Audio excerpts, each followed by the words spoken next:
Only 60,000 to 80,000 primary follicle are left in each ovary. हे बघा, तिच्या बर्थपासून ते प्युबरिटी स्टेज त्या मुलीची येईपर्यंत तिच्यामध्ये जे कपल मिलियन ऑफ जे प्रायमरी फॉलिकल्स होते ते किती होतात आता, तर 60,000 ते 80,000 एवढे लिमिटेड होतात. तर पहा, the primary follicles get surrounded by the more layers of the granulosa cells and new theca and are called the secondary follicle. तर याच फॉलिकलला अनेक ग्रॅन्युलोसा सेल्स, अनेक सेल्स येऊन कवर्ड करतात आणि त्यापासून सेकंडरी फॉलिकल तयार होते. तर आपण हे सेकंडरी फॉलिकल इथे पाहूया. हे बघा, सेकंडरी ऊसाइट आहे इथे सेकंडरी. हे बघा, हे आहे प्रायमरी फॉलिकल. इथे ब्लड वेसल्स दिसत आहेत तुम्हाला. मी तुम्हाला इथे या फिगरमध्ये शो करण्याचा प्रयत्न करते. आय होप तुम्हाला हे दिसत असेल. तर इथे आपण शो करूया. ग्रीन कलरचा पेन घेते मी. हे बघा, इथे आहे प्रायमरी फॉलिकल, इथे आहे प्रायमरी फॉलिकल. आणि जसे जसं त्याची प्युबरिटी स्टेज येते, ते मॅच्युअर होते, तसे तिच्या भोवती काय ग्रॅन्युलोसा सेल्स कसे होत आहे, कवर्ड होत आहे. इथे टर्शरी फॉलिकल, ग्राफियन फॉलिकल असे अनेक फॉलिकल हे फॉर्म होत आलेले आहेत. आणि या ग्राफियन फॉलिकल स्टेजला काय होता, तर हे एकदम मॅच्युअर होतं आणि ते सेकंडरी oocyteमध्ये जातं, हे प्रायमरी फॉलिकल. ठीक आहे, इथे तुम्हाला हे कळालेलं असेल. तर बघूया आता. The secondary follicle soon transfers into the tertiary follicle which is characterized by a fluid filled cavity called the antrum. The theca layer is organized into the inner theca anterior and the outer theca externea. It is important draw your attention that is the stage that the primary oocyte with the tertiary follicle grow. आता इथे काही नाही आहे, तुम्हाला simple भाषेमध्ये मी सांगते. हे primary follicle इथं होतं. आता हेच प्रायमरी फॉलिकल काय करते, याच्या भोवती अनेक ग्रॅन्युलोसा सेल्स कवर्ड होतात आणि ग्रॅन्युलोसा सेल्स इथे कवर्ड होतात आणि त्यापासून हे टर्शरी फॉलिकल तयार होतं, ज्याच्यामध्ये अँट्रम शो केलेला. अँट्रम म्हणजे काय, ही कॅव्हिटी. अँट्रम म्हणजे काय, या फॉलिकलमध्ये एक कॅव्हिटी तुम्हाला अशी शो होत असेल, तर ही कॅव्हिटीज म्हणजे अँट्रम. आणि ह्याच टर्शरी फॉलिकलचं कन्व्हर्जन मग नंतर हे ट्रान्सफॉर्म कुठे होतं, तर हे ग्राफाईन फॉलिकलमध्ये होतात. आणि हे अँट्रमची साईज बघा वाढत जात आहे. आणि हेच ग्राफाईन फॉलिकल जेव्हा कंडिशनला येते, त्यापासून बनतं secondary oocyte.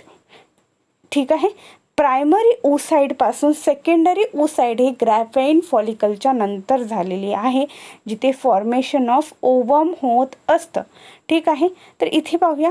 Secondary oocyte form होतं and tiny first polar body. The secondary oocyte retain bulk of the nutrient rich cytoplasm of the primary oocyte. तर हे जे सेकंडरी oocyte आहे, जसं प्रायमरी oocyteमध्ये असं बल्क होतं, जे न्यूट्रिएंट रिच होतं सायटोप्लाझम, तसंच हे सेकंडरी oocyteसुद्धा न्यूट्रिएंट रिच त्याचं सायटोप्लाझम असतं. कारण त्याच्यामध्ये जे अनेक oocyte आता तयार होणार असतात, ओवम तयार होणार आहेत, तर त्यांना नरिश करण्यासाठी आपल्याला पाहिजे ना काहीतरी तिथे न्यूट्रिएंट. ठीक आहे, can you think any advantage for this. तर तुम्हाला काय वाटते का ह्याचा नक्कीच ॲडव्हान्टेज का नसेल, तर ते न्यूट्रिएंट प्रोव्हाइड करण्याचं काम करतात ना. Does the first polar body born outside the first meiotic division divided further और degenerate. At present, we are not very certain about this. The tertiary follicle further changes into the mature follicle, graphene follicle.